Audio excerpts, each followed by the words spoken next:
الحمد لله الذي هدانا لهذا وما كنا لنهتدي لولا أن هدانا الله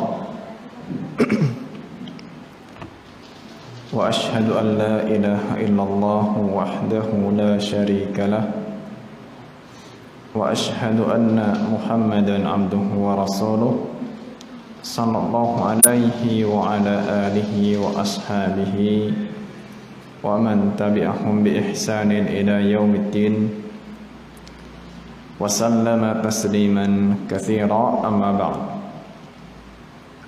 Kaum muslimin rahimani wa rahimakumullah, kita panjatkan puji dan syukur atas kehadirat Allah tabaraka wa ta'ala. Berkat limpahan taufiknya, malam ini kita bisa melanjutkan kajian pembacaan tafsir Taisir Al-Karim Ar-Rahman fi Tafsiri Kalamil Mannan, masih dalam surat Al-Kautsar, tafsir surat Al-Kautsar, yang pada pertemuan sebelumnya sampai kepada firman Allah Subhanahu wa ta'ala, fasalli li rabbika wanhar. Perintah Allah Subhanahu wa ta'ala kepada nabinya alaihi salatu wassalam untuk bersyukur, dan di antara wujud syukurnya adalah menegakkan sholat dan ibadah dalam bentuk menyembelih. Yang pada pertemuan lalu sempat dijelaskan, ayat ini sebagian ahli tafsir memaknai makna sholat di sini adalah sholat Idul Adha, dan menyembelihnya adalah menyembelih kurban. Itu penafsiran dari sebagian ulama. Meskipun ada penafsiran yang lebih umum bahwa sholatnya ya sholat secara umum, dan menyembelihnya pun menyembelih secara umum. Melihat juga surat ini surat Makkiyah, surat Makkiyah, di mana umumnya syariat ataupun rukun Islam selain sholat dan selain syahadat itu turunnya ketika di Madinah. Jadi rukun Islam yang 5, syahadat, sholat, zakat, puasa, haji, dari 5 rukun tersebut yang wahyunya turun ketika Nabi alaihi salatu wassalam di Mekah atau masih fase Makkiyah, fase Mekah, itu hanya 2, yaitu syahadat dan sholat. Jadi peristiwa Isra dan Mi'raj. Untuk perintah sholat itu pun bukan perintah sholat ya, tapi perintah untuk sholat 5 waktu. Adapun kalau sholat secara umum, ya sholat secara umum itu sudah ada bahkan sebelum peristiwa Isra dan Mi'raj. Itu sudah ada sholat. Sholat sudah ada sebelum Isra dan Mi'raj. Hanya belum disyariatkan 5 waktu. Ya, belum disyariatkan 5 waktu. Sebagian ulama menjelaskan, melihat dari teks-teks Al-Quran, sholat yang dulu dikerjakan itu hanya 2 waktu. Ya, waktu menjelang matahari terbit, gitu ya, dan waktu sore. Ya, waktu sore, hanya sorenya di sini. Apakah itu asar atau itu maghrib, saya tidak bisa berbicara lebih jauh. Itu yang kemudian lebih mendukung bahwa Ya, masalah sholat dan nyembelih di sini itu sifatnya umum. Ya, sifatnya umum. Karena seperti puasa Ramadan yang kemudian juga ada syariat-syariat zakat, haji, ya, haji itu sendiri itu bahkan belakangan. Ya. Kalau puasa dan zakat itu di tahun yang sama, tahun kedua Hijriah. Ya, tahun kedua Hijriah. Tahun kedua Hijriah, betul. Tahun kedua Hijriah. Ya, jadi hijrah ke Madinah tahun keduanya baru diperintahkan untuk puasa dan zakat. Haji belakangan. Ya, lebih belakang lagi. Bahkan Rasul alaihi salatu wasallam kan hanya berhaji satu kali. Ya, satu kali. Kalau umroh, Nabi alaihi salatu wasallam umroh berapa kali? 4 kali. 4 kali. Ya, umroh 4 kali. Jadi di sini Allah perintahkan kepada Nabi alaihi salatu wasallam untuk sholat nyembelih, ya, sebagai bentuk rasa syukur atas nikmat yang sudah Allah janjikan. Di ayat yang pertama, Al-Kautsar itu yang sudah dijelaskan tafsirnya. Al-Kautsar itu bisa punya makna kebaikan yang banyak secara umum. Ya, bisa maknanya Al-Kautsar ini sungai Al-Kautsar yang ada di surga, atau punya makna telaga Rasul alaihi salatu wasallam yang Allah sediakan di padang mahsyar, dan siapapun yang minum dari telaga Rasul alaihi salatu wasallam itu dia tidak akan haus selamanya setelah itu. Ya, hanya memang tidak semua dari umat Nabi alaihi salatu wasallam itu bisa meminumnya. Ya, tidak semuanya bisa meminumnya. Hanya mereka yang benar-benar menjaga keistiqomahan di atas sunnah Nabi sallallahu alaihi wasallam. Ya, karena nantinya ada yang diusir, ya, suhqan, ya, menyingkirlah gitu. Ketika Nabi alaihi salatu wasallam bertanya, mereka termasuk umatku, ya, maka dikatakan la tadri ma ahdatsu ba'daka. Engkau tidak tahu apa yang mereka perbuat, apa yang mereka itu ada-adakan, apa yang mereka rubah dari agama ini sepeninggalmu. Baik, dalam tafsir firman Allah Subhanahu wa taala, kemarin sedikit kita baca dari tafsir Fasalli li rabbika wanhar. Ya, kita mulai dari tafsir ayat ini di malam hari ini. Qala al-mufassir as-Sa'di rahimahullahu taala, khassa hatainil ibadataini bidzikri li'annahuma min afdalil ibadat wa ajallil qurbat. ولأن الصلاة تتضمن الخضوع في القلب والجوارح لله وتنقلها في أنواع العبودية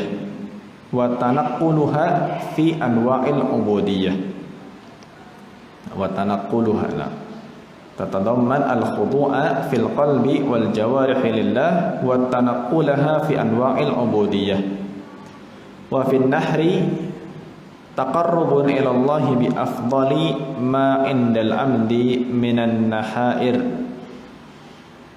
wa ikhrajun lil mali alladhi jubilatin nufusu ala mahabbatihi wasyuhhi bihi. Jadi Allah Subhanahu wa taala itu khusus hanya menyebutkan dua ibadah ini. Ya, kenapa dua ibadah ini yang disebutkan? Salat dan nyembelih. Ya, salat dan menyembelih. Dimana seringnya memang salat dan zakat, ya. Tapi sekali lagi, zakat itu turunnya di fase Madinah. Surat ini Makkiyah. Dan memang nyembelih itu bahkan di kalangan orang-orang musyrik pun ibadah yang ma'ruf. Ya, ibadah yang ma'ruf. Hanya bedanya tentu mereka orang-orang musyrik itu menyembelih, ya, itu untuk berhalanya, ya, untuk berhalanya. Dari sini Allah Subhanahu wa taala berikan perintah fasalli li rabbika. Sholatlah untuk Rabbmu dan sembelihlah. Sembelihlah juga untuk Rabbmu. Ya, menyembelih untuk Allah Subhanahu wa taala. Ya, niatnya ikhlas mengharapkan ridha Allah Subhanahu wa taala. Bukan karena mengagungkan siapa dan siapa. Karena kalau penyembelihan yang ma'ruf di kalangan orang-orang musyrik itu sifatnya untuk ta'zim. Ya, ta'zim kepada berhala-berhala tertentu, dan sembelihan itu tidak dimakan. Ya. Penyembelihan yang dahulu dilakukan untuk bentuk pengagungan terhadap berhala ataupun sosok yang diagungkan, dimuliakan, itu sembelihannya tidak dimakan. Ya, dibiarkan gitu aja. Tidak ada yang berani makan. Ya. Sama seperti ketika Abdul Muttalib nyembelih 100 ekor unta sebagai ganti supaya tidak menyembelih putranya Abdullah.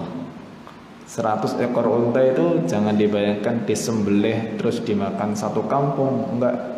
Itu 100 ekor unta mungkin kalau dimakan itu bisa satu kabupaten hari ini makan ya.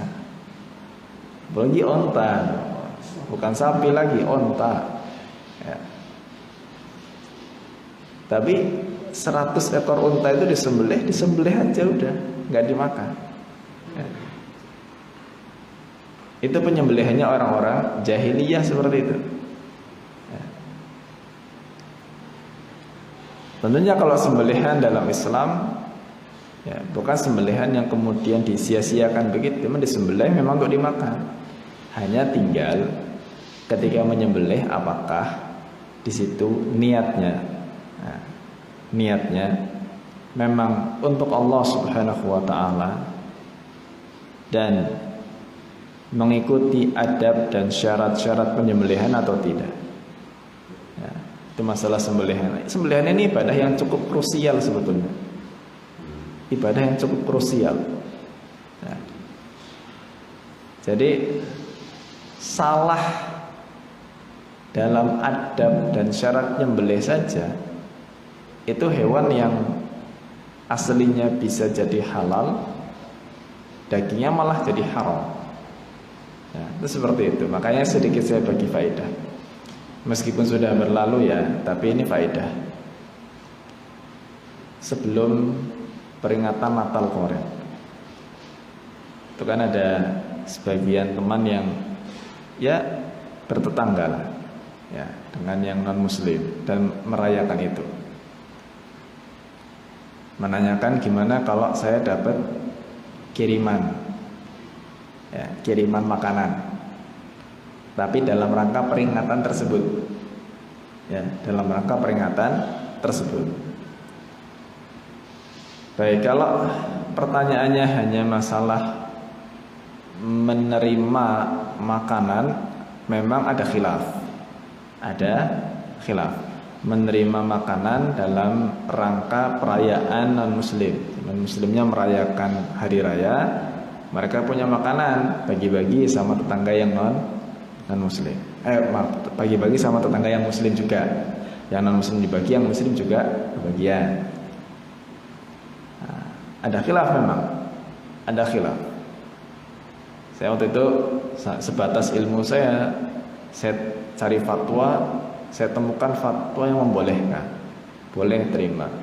Ini berikut statement dari Syekhul Islam Ibnu Taimiyah menyebutkan beberapa riwayat seperti dahulu sebagian sahabat menerima kiriman-kiriman makanan hadiah dari orang-orang Majusi yang mereka punya hari raya, mereka punya tahun baru sendiri, mereka punya hari raya, dan mereka mengirimkan makanan kepada para sahabat yang diterima oleh para sahabat. Sebagian sahabat menerima. Ada fatwa-fatwa. Kemudian ketika saya coba untuk sampaikan, ini ada fatwa seperti ini, atau saya sampaikan sebatas fatwa yang saya baca, itu boleh diterima, silahkan. Kemudian penanya agak sedikit mengajak diskusi ya. Afwan Ustadz, justru fatwa yang saya dapat itu mengharamkan, gimana cara saya menolaknya? Wah, ini baru buat saya nggak tahu. Wah, kalau memang antum dapat fatwa yang mengharamkan, tolong share itu fatwanya kepada saya. Karena mungkin saya nggak tahu. Ya, kita kan nggak perlu untuk langsung mengklaim kalau kita yang benar kan. Itu fatwa. Jadi saya baca fatwa, mungkin teman baca fatwa berbeda, tolong fatwanya share sama saya dulu. Saya juga pengen baca. Betul, ternyata sebagian fatwa kontemporer mengatakan haram, tidak boleh diterima. Ya, nggak boleh diterima. Ya, dengan demikian saya sampaikan, ya sudah, terserah antum saja. Antum kalau mau memang tenang dengan fatwa yang mengharamkan, antum nggak usah terima, nggak apa-apa. Antum tolak dengan cara yang baik. Ya. Cuma nampak-nampaknya begitu saya menyuguhkan fatwa yang boleh, gitu kan?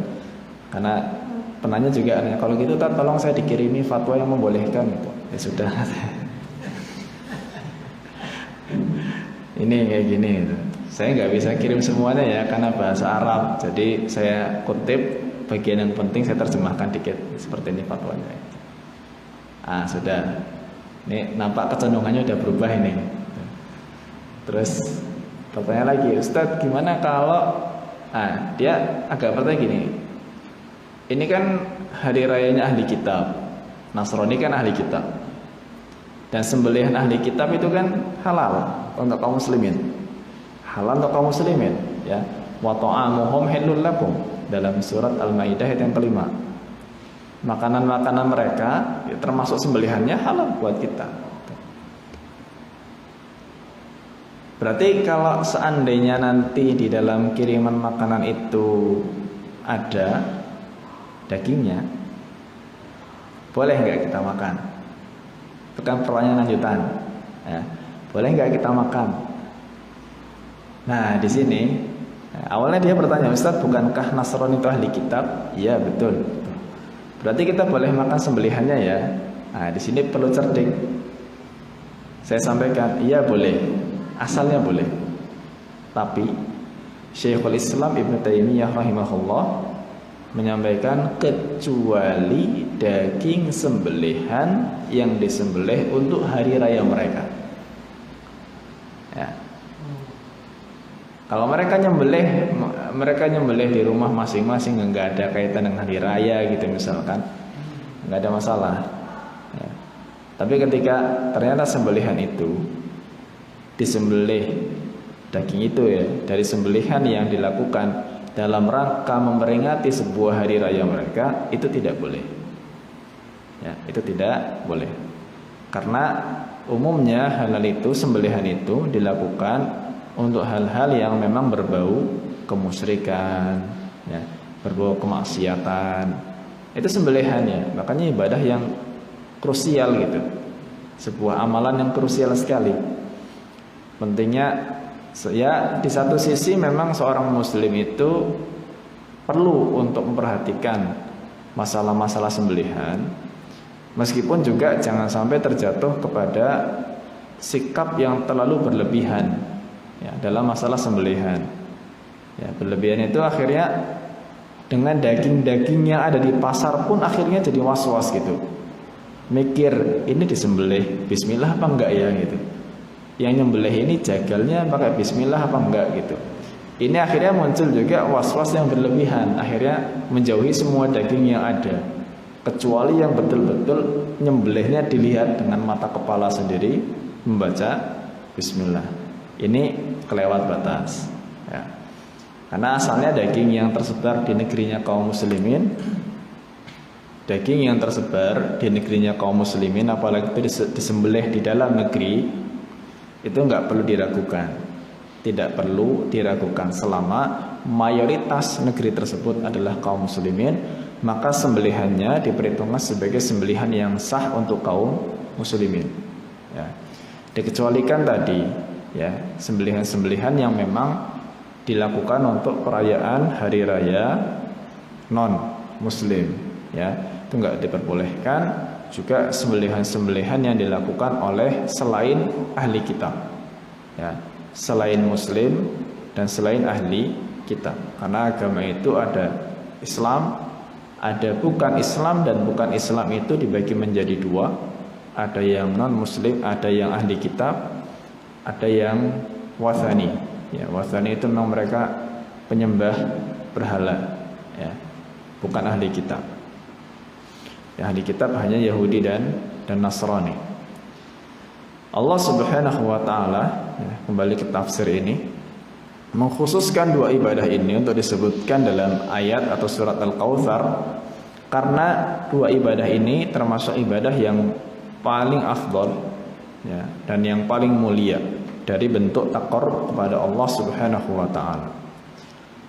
Salat, ya, dikatakan di sini salat itu mencakup di dalamnya ketundukan untuk hati dan anggota badan. Ya, salat itu untuk simbol ketundukan hati dan anggota badan, itu salat. Ya, hati dan anggota badan. Dan bagaimana hati anggota badan itu, ya, tanakul. Tanakul itu berpindah, ya, dari satu gerakan ke gerakan yang lain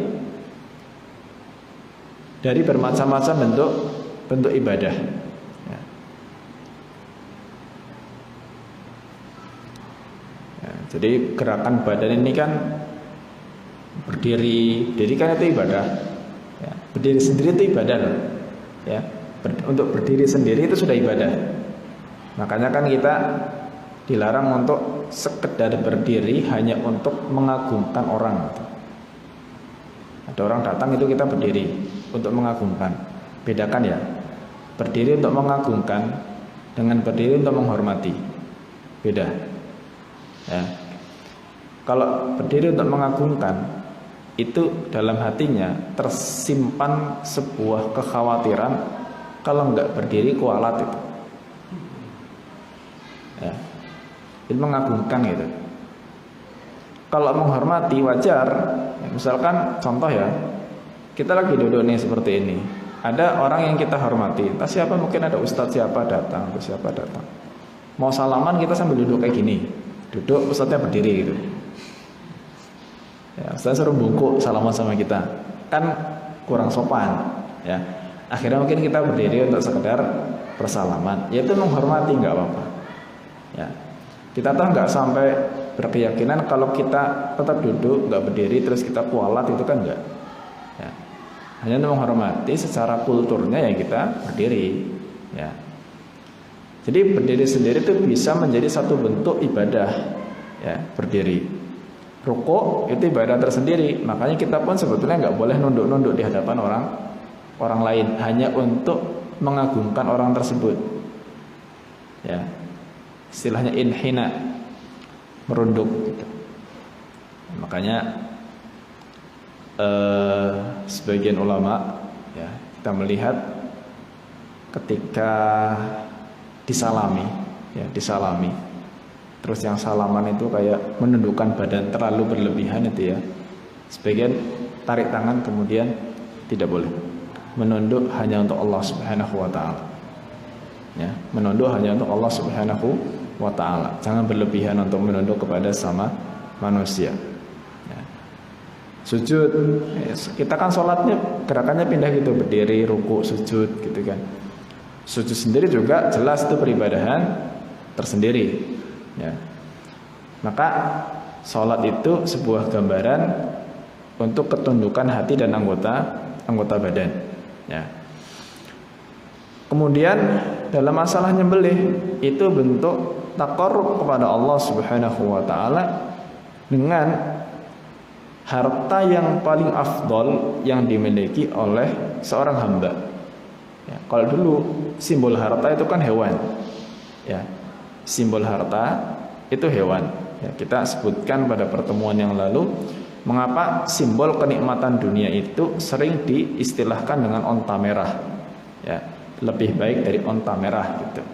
Seperti yang disebutkan dalam hadis, la an yahdiyallahu bika rajulan wahidan khairun laka min humrin na'am. Seandainya engkau bisa menghantarkan hidayah untuk seorang, ya, masuk Islam, ya, maka pahala yang engkau dapatkan itu lebih baik, lebih besar daripada dikasih onta merah gitu. Kenapa onta merah gitu? Nggak disebutkan dunia dan seisinya gitu, ya, karena onta merah itu menjadi simbol, ya, simbol kenikmatan duniawi. Barat kalau kita ya, orang bisa punya onta merah itu sudah kayanya luar biasa. Ya. Makanya hewan, ya itu harta yang sangat disayang-sayang gitu. Ya, harta yang sangat disayang-sayang. Bisa punya ternak banyak gitu. Sayang sekali kalau ada yang disembelih. Ya. Maka di sini sebagai simbol ibadah harta, ya, ikhrajun lil mal. Ya, jadi ini bentuk mengeluarkan harta, yang mana jiwa manusia itu memang diberi tabiat untuk mencintai harta itu dan bersikap pelit. Ya, itu tabiat kita semuanya, tidak terkecuali. Sedikit banyak kita pasti cinta sama harta, pasti, tidak mungkin tidak. Ya. Wa tuhibbunal mala hubban jamma. Kalian mencintai harta dengan kecintaan yang luar biasa. Ya. Wa innahu lihubbil khairi lasyadid. Sungguhnya manusia itu terhadap kecintaannya terhadap harta itu syadid, besar sekali. Ya. Bahkan Allah Subhanahu wa taala, ya, ketika berfirman, "Lan tanalul birra hatta tunfiqu mimma tuhibbun." Ya. Dalam surat Ali Imran, kalian tidak akan mendapatkan kebaikan yang sempurna sampai kalian menginfakkan dari apa yang kalian cintai. Ya, memang manusia cinta harta gitu. Menginfakkan dari apa yang kalian cintai. Nah, kemudian setelah ayat atau sebagian ayat itu, di bagian akhirnya supaya kita nggak salah paham, nggak salah persepsi, yang seolah-olah ini berarti kita harus betul-betul menginfakkan semua yang kita cintai gitu, kan berat. Ya, siapa yang nggak cinta sama rumahnya? Ya, nanti wah ini saya cinta sama rumah, saya nggak mendapatkan keimanan kalau nanti nggak menginfakkan rumah saya gitu. Nah, siapa yang nggak cinta sama kendaraannya? Ya, ya, nanti dipersepsikan, oh ini saya tidak akan mendapatkan keimanan sempurna kecuali sampai saya menginfakkan mobil saya misalnya. Nah, kemudian Allah Subhanahu wa taala berfirman, "Wa ma tunfiqu min syai'in fa innallaha bihi alim." Apapun yang kalian infakkan, besar kecil, Allah Subhanahu wa taala Maha tahu. Maksudnya pasti membalasnya. Dengan bahasa lain kita katakan nggak usah khawatir, ya. Karena masalah kecintaan terhadap harta itu kan beda-beda masing-masing orang. Ya. Ibaratnya orang infak 1.000 rupiah, itu dia pun sudah menginfakkan apa yang dia cintai sebetulnya. Ya, apa yang dia cintai. Cuma karena kadar keimanannya yang tidak begitu tinggi, akhirnya sedikit dari yang dia cintai itu bisa dia keluarkan. Ya, sesedikit apapun Allah Maha tahu. Ya, Allah Maha tahu. Maka di sini sembelihan ini besar. Ya. Maka untuk nikmat yang besar pun Allah Subhanahu wa taala perintahkan ibadah yang besar. Ya. Dengan menyembelih. Itu kaitan dengan ayat yang kedua. Kemudian firman Allah Subhanahu wa taala, "Inna syani'aka huwal abtar." Qala As-Sa'di rahimahullah, ay mubghidaka wa dhammaka wa muntakisaka huwal abtar, ay al-maqtu' min kulli khairin, maqtu'ul amal, maqtu'udz dzikri. Wa amma Muhammadun sallallahu alaihi wasallam fa huwal kamilu haqqan alladhi lahul kamalul mumakkan fi haqqil makhluq min raf'il dzikri wa kathratil ansari wal atba'i sallallahu alaihi wasallam. Jadi firman Allah, sungguhnya pembencimu itulah dia yang terputus. Jadi mubghidaka dhammaka muntaqisaka, orang yang membencimu, orang yang mencelamu, dan orang yang merendahkanmu, huwal abtar, itu yang terputus. Terputus dari semua kebaikan, terputus amalnya, dan terputus Zikir di sini mana terputus penyebutan namanya. Jadi kenangannya pun terputus, nggak akan dikenang. Ya. Jadi sebagian riwayat menjelaskan bahwa asal muasal atau sebab turunnya ayat ini itu ketika orang-orang musyrik melihat bahwa Rasul alaihi salatu wassalam itu tidak punya keturunan anak laki-laki yang hidup.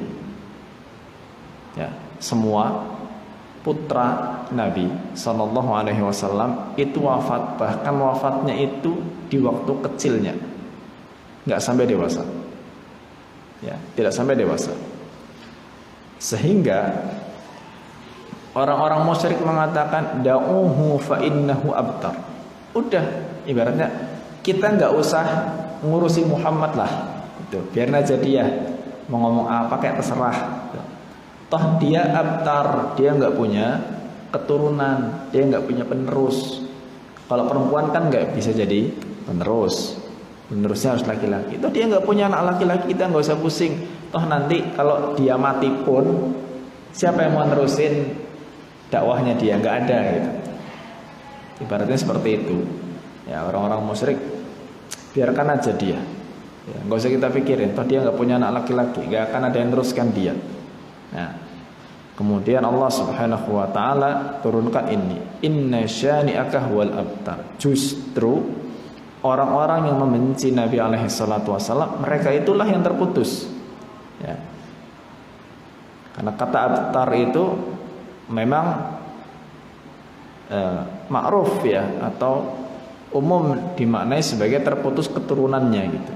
Karena dengan terputus keturunannya ini seolah orang ini sudah nggak ada kenangannya lagi nanti itu, nggak disebut-sebut gitu, jasanya gitu. Justru yang membenci Nabi Shallallahu Alaihi Wasallam itulah yang terputus. Ya. Dan memang membenci bahkan hanya sebagian dari yang dibawa oleh Nabi Shallallahu Alaihi Wasallam itu bisa membawa seseorang untuk keluar dari Islam. Benci. Ya, benci dengan sebagian saja yang diajarkan oleh Nabi Sallallahu Alaihi Wasallam itu bisa mengeluarkan seseorang dari Islam. Apa dalilnya? Firman Allah Subhanahu Wa Taala dalam surat Muhammad ayat yang ke-9, "Dzalika bi annahum karihu ma anzalallahu fa ahbata a'malahum." Disebabkan karena mereka itu benci dengan apa yang Allah turunkan, maka Allah hapus semua amalan mereka. Ya, Allah hapus semua amalan mereka. Sebagian ulama jelaskan ancaman dihapusnya seluruh amal itu ancaman yang diarahkan kepada orang yang terhapus imannya. Ya. Itu ancaman untuk orang terhapus imannya, habis gitu. Maka dihapus semua amalannya. Makanya ya benci ya dengan sebagian saja yang dibawa oleh Nabi alaihi salatu wasallam, karena tentunya yang dibawa oleh beliau pasti itu diturunkan oleh Allah Azza wa Jal, itu bisa menghantarkan seorang keluar dari Islam. Ya, terputus sudah amalannya, terputus pahalanya, bahkan hapus semuanya. Ya, itu bahaya membenci syariat Nabi alaihi salatu wassalam. Adapun Nabi Muhammad alaihi salatu wassalam, maka beliau itu sosok yang sempurna. Ya, meskipun beliau nggak punya anak laki-laki, ya, tetap sempurna. Ya, dan diwafatkannya putra-putra Nabi sallallahu alaihi wasallam itu karena hikmah dari Allah Azza wa Jalla. Ya. Supaya gini, para ulama jelaskan, kenabian itu kan turun-temurun diwariskan. Ya, kalau kita lihat Nabi Ibrahim alaihissalam punya 2 putra, Nabi Ismail dan Nabi Ishak. Seluruh nabi dan rasul itu keturunan, ya, turun-temurun kan. Nabi Ishak, Yakub, gitu kan, Yusuf, terus itu keturunan. Ya. Terakhir nabi yang dari keturunan Nabi Isa adalah Nabi Isa alaihissalam, itu terakhir. Kemudian Nabi Muhammad alaihissalam itu keturunan Nabi Ismail, moyangnya sampai Nabi Ismail, kemudian Nabi Ibrahim alaihissalam. Nah, dikhawatirkan hikmah dari Allah Subhanahu wa taala. Kalau Nabi sallallahu alaihi wasallam punya anak laki-laki, ya, nanti bisa ada yang menganggapnya sebagai nabi, padahal kenabian setelah Nabi kita alaihi salatu wasallam itu sudah terputus. La nabiyya ba'di, tidak ada nabi setelahku. Bayangkan saja, wong beliau nggak punya keturunan saja, yang ngaku nabi itu banyak, padahal bukan keturunan nabi sama sekali, ya. Nggak ada keturunan nabi yang nasabnya sampai kepada Nabi alaihi salatu wasallam pun, ya, tetap ada orang ngaku sebagai nabi, padahal bukan keluarga, tidak ada nasab sama sekali kepada Nabi alaihi salatu wasallam. Gimana kalau seandainya ada itu putra Nabi itu berketurunan ke bawah, mau berapa banyak yang ngaku sebagai nabi, ya. Rasul alaihi salatu wasallam tidak punya keturunan anak laki-laki pun, sebagian orang yang kemudian punya nasab sampai kepada Nabi alaihi salatu wasallam, bukan nasab sampai kepada Nabi, ya, nasab sampai kepada cucu Nabi Hasan Husain, itu pun banyak yang kemudian dikultuskan lah istilahnya, jadi diagungkan berlebihan gitu, padahal nasabnya nggak sampai Nabi, ya. Ibaratnya kalau sekarang ada orang mengatakan saya keturunan Nabi alaihi salatu wasallam, ya itu ujung-ujungnya paling sampai Ali bin Abi Thalib radhiyallahu taala anhu, ataupun sampai Hasan Husain, karena Hasan dan Husain itu putra-putranya Fatimah, dan Fatimah itu putrinya Rasul alaihi salatu wasallam. Nasabnya sebetulnya enggak sampai Rasul, ya kan? Hasan Husain ke Ali. Ali itu anaknya siapa? Abu Thalib. Ali bukan anaknya Nabi alaihi salatu wasallam. Ali anaknya Abu Thalib, ya, jadi sepupunya Nabi alaihi salatu wasallam, ya. Jadi wong yang hanya sampai Hasan Husain saja, betapa banyak orang itu terlalu berlebihan dalam menghormatinya. Sekarang gimana kalau ada yang garis nasabnya sampai Rasul alaihi salatu wasallam, mau seperti apa diagungkannya, ya. Makanya Allah memang dengan hikmah dari Allah diputus nasab Rasul alaihi salatu wasallam, udah nggak ada penerus lagi untuk kenabian, ya, itu seperti itu. Maka Nabi itu sempurna, ya, yang beliau punya kesempurnaan yang Allah berikan kepada para makhluknya, ya. Dan tentunya Allah Subhanahu wa taala senantiasa mengangkat nama Nabi alaihi salatu wasallam dengan banyak zikir, ya. Makanya meskipun Nabi alaihi salatu wasallam sudah wafat, kita masih sholawat, kita masih syahadat, ya. Adzan pun di situ ada nama Nabi alaihi salatu wasallam disebutkan, ya. Ibaratnya sekalipun beliau sudah terputus kehidupannya di dunia ini, terputus nasabnya, tapi nama beliau tidak akan putus sampai akhir zaman, ya. Orang-orang yang benci Nabi, sekarang aja kita kalau ditanya suruh nyebutin orang yang benci Nabi, kita nyebutinnya aja udah benci sebetulnya, ya. Bahkan banyak yang nggak tahu juga gitu.